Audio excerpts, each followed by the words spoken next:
The camera interface has also changed compared to the previous versions of Sense. You see how it looks now. Main difference is there are a number of options for adding color effects. And when we say many, we really mean it. We've never seen so many color effects on a phone software before. The other thing is the image adjustments you can apply before taking the shot. Sharpness, saturation, contrast, exposure. Again, another thing we see on every handset, even the high-end ones. But on the other hand, there are no shooting modes. There's face detection, but there's no macro or night shot or, let's say, panorama or anything that we're used to seeing on the high-end handsets recently. In video mode, there are again color effects you can apply before shooting the video. And of course, it does video in HD resolution, the 5 megapixel camera with LED flash. Both the video and the pictures are with enough detail, although it's a little bit smeared by the noise reduction algorithm used in the software. The color representation is good. The camera shutter button is quite stiff, so if you're not holding the phone tight, the pictures might come out a bit blurry, unfocused. But if you know this quirk of the phone, then everything should be alright. The other cool application, new one, is the connected media. If you have a DLNA enabled TV, the phone supports it, so you can stream music, watch photos, slideshows, or stream videos directly to TV. It's gonna be searching now if it has something that supports DLNA in the vicinity. There's not, so it chooses to run the phone's video player. That's how video playing looks like. Pretty basic player. Not even video info option. Let's have a look at some other applications in the main menu. There's no dedicated file browser, but we're not really complaining about it. We downloaded Astro, which is the most popular one. There's linked to Amazon MP3 stores, Adobe Reader, blocked colors. You can block a bunch of your contacts. It goes straight to voicemail. Calendar is the nice simple HTC Sense calendar. Now here's a cool service, transfer data.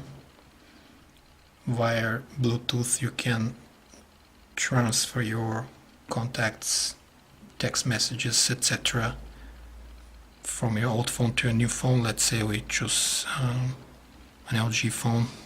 Not all the handsets of the manufacturer supported, but as you can see, a bunch of them are.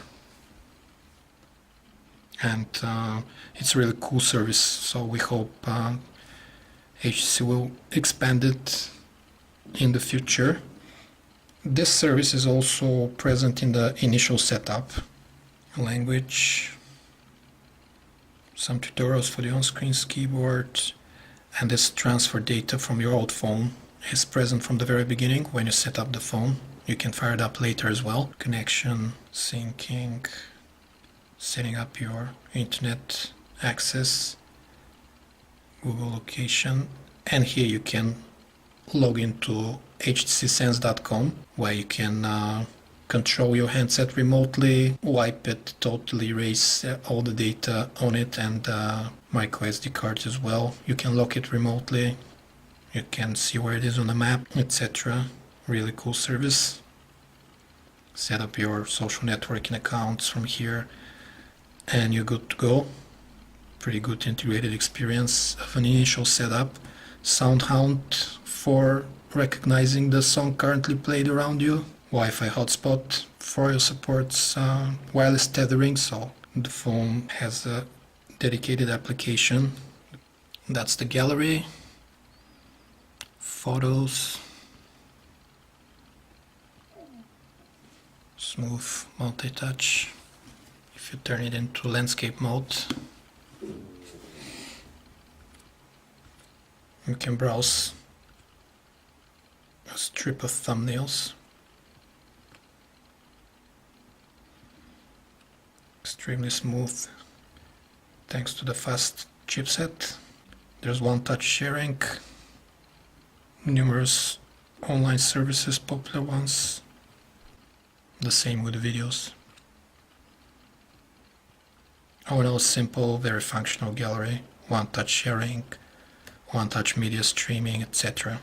The music player looks cool as usual, sports album art, discover flow, like scrolling. What we found very useful is the find videos option. You go to YouTube, there are no videos for this song currently. Well, let's try this one.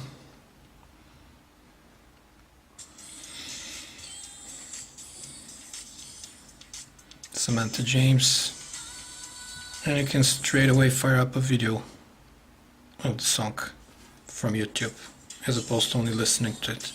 The browser on the HTC Desire Z is extremely smooth.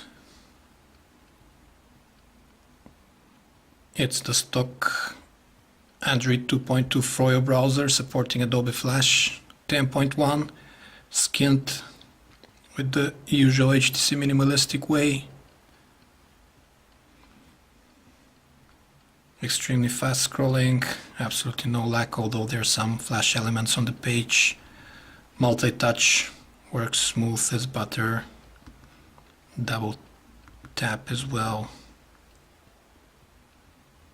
See, one of the best experiences we've had on an Android handset so far.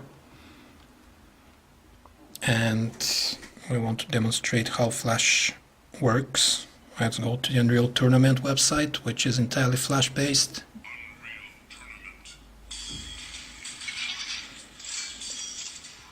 It loads.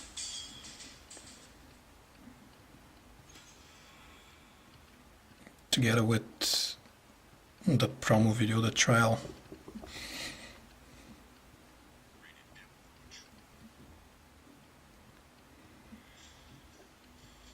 As you can see, the video works inside the browser. Great stuff. A great achievement by Google to include full Flash support in the Froyo. Of course, there are some entirely Flash-based sites that will not work, for example, HBO.com. But it doesn't work on any phone we've tried. I guess it recognizes you're entering from a mobile device, regardless if it supports Flash or not. It just says is now a Flash site.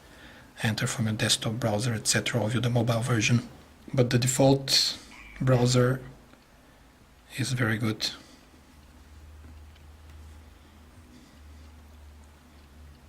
Cool options, windows.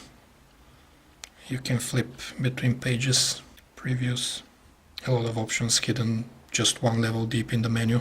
Share the page right away via multiple channels possible. All in all, one of the best browsers, as we said. We've tested on an Android handset. Now we want to run a quadrant standard benchmark test, the full benchmark.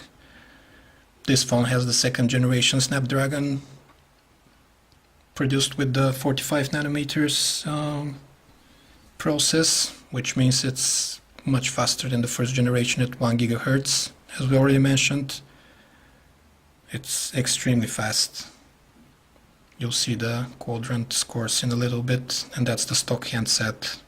No overclocking or anything, although the T-Mobile G2 already has been overclocked to 1.3 GHz and more, achieving some amazing quadrant benchmark results. And this is going to stay probably the fastest stock handset, this chipset, at least until the Galaxy S receives its Android 2.2 Froyo update. You see, 1572, and that's for a stock handset. But synthetic benchmarks are nothing if the real life performance is not good, so let's try a 3D game. That's, I think, a simple basketball shooter. Let's put the textures on normal and check if there's any difference.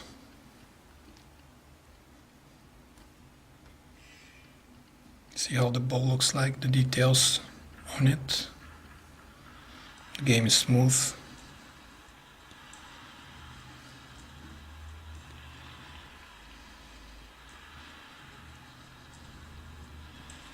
And let's change now to high texture quality. You see the warning here, high quality textures may seriously impact performance. If it doesn't work, revert to the previous settings. So let's see how the HTC Desire Z fares on something that would put a lot of handsets into trouble. You see the texture on the ball, much more detailed. The crowd also, you can now almost count the individual heads. For some reason, I fare much worse in scoring with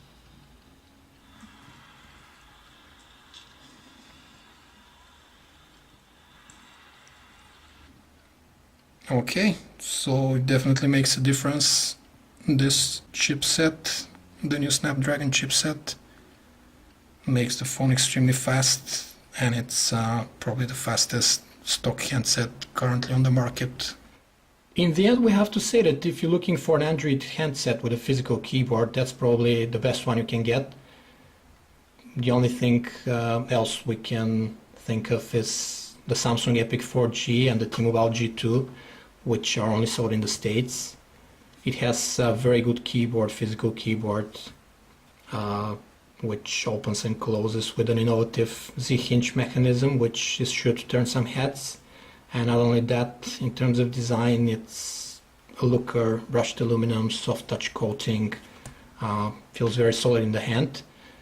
And it has inside the second generation Snapdragon processor. Although it runs at 800 MHz, it just smokes for the benchmarks. Probably the fastest stock handset currently on the market. In terms of benchmarks, it's much faster than the previous generation Snapdragon at 1 GHz, and it runs the new Sense user interface extremely smoothly, very quickly, absolutely no lag.